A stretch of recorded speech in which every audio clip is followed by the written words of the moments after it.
story of a group of lesbian and gay activists who supported the miners' strike and raised money, a huge amount of money, for one tiny village in a remote part of South Wales, the Dulais Valley. An incredible solidarity grew up between that community and indeed the Miners' Union provided an incredible reciprocal support to the gay people. It was in the front of my mind the whole time to honour the truth of what happened, the real people, and so everybody, I think, in the end was really focused on honouring the story and trying to get it to a wider audience as best we could. I didn't know the story until I read the script, and neither did anyone I spoke to.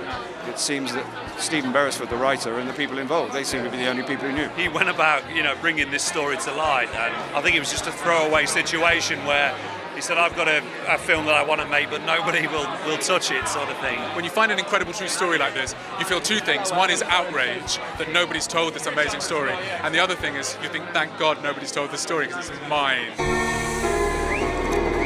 Mining communities are being bullied just like we are.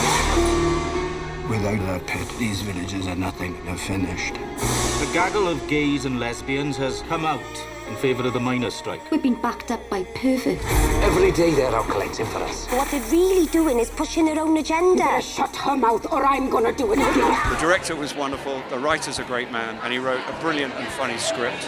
And there were lots of young people in it who'd never been in a film before, and they were pleased on all counts. Everybody knew, because of the script, that they were involved in something special. This is the kind of movie that makes you want to be an actor, is to be involved in a project like this. And yeah, I just feel very lucky to have had a hand in telling this story, because it's an amazing story and it's a story that's worth telling. And I remember reading the second page and being like, I have to be, please let me be in this film. Like doing anything I could, I would have done anything to be in this film. The joy of the film is that it's pithy and witty and also has a really deep, very resonant emotional core that I think hopefully will connect with all sorts of people all over the world, and that's what we need, and that's what I think it'll do. We've all got an individual story to tell, so the rich tapestry of that is quite extraordinary to be part of. You're not just doing your bit and going home, you know the effect it has that the whole film is having at the same time. What will shock my generation is the sort of the difficulties gay men and women went through to be arrested for being gay. Can you imagine? It just seems ridiculous now. We're all over the moon about it, and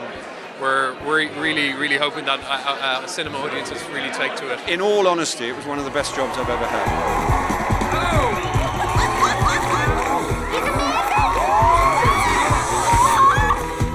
What's this? Don't those women ever sleep?